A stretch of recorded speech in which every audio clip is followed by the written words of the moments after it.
திருச்சி மாவட்டம் மணப்பாறை அருகே மதுபோதையில் அரசு பள்ளி ஆசிரியர் ஒருவர் வகுப்பறையில் ரகளையில் ஈடுபட்ட சம்பவத்தின் வீடியோ வெளியாகி சர்ச்சையை கிளப்பியுள்ளது. அடிக்கடி வகுப்புக்கு மது அருந்தி வந்து மட்டையாகும் ஆசிரியர் மீது நடவடிக்கை பாயுமா?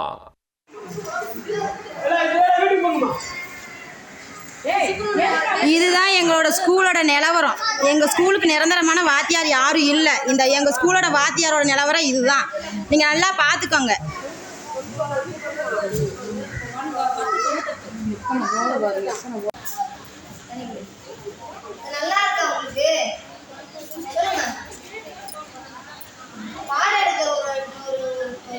உட்கார முடியல அந்த வாத்தியார்னால.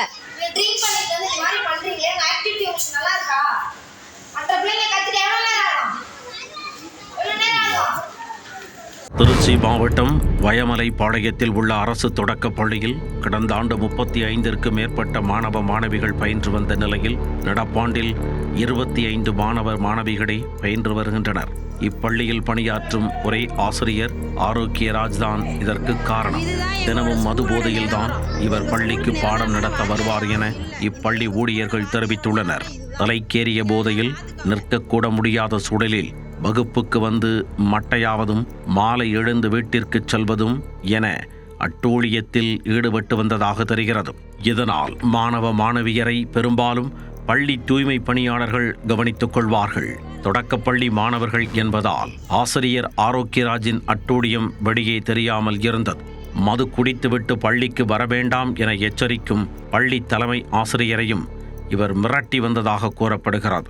சம்பவத்தன்று போதை எல்லை மீற தலைமை ஆசிரியர் அறைக்கு சென்று இவர் ரகளையில் ஈடுபட்டுள்ளார். பின்னர் அங்கிருந்து வகுப்பறைக்கு வந்தவர் சேர் மற்றும் டேபிள் உள்ளிட்டவற்றை கீழே தள்ளிவிட்டு உடைத்துள்ளார்.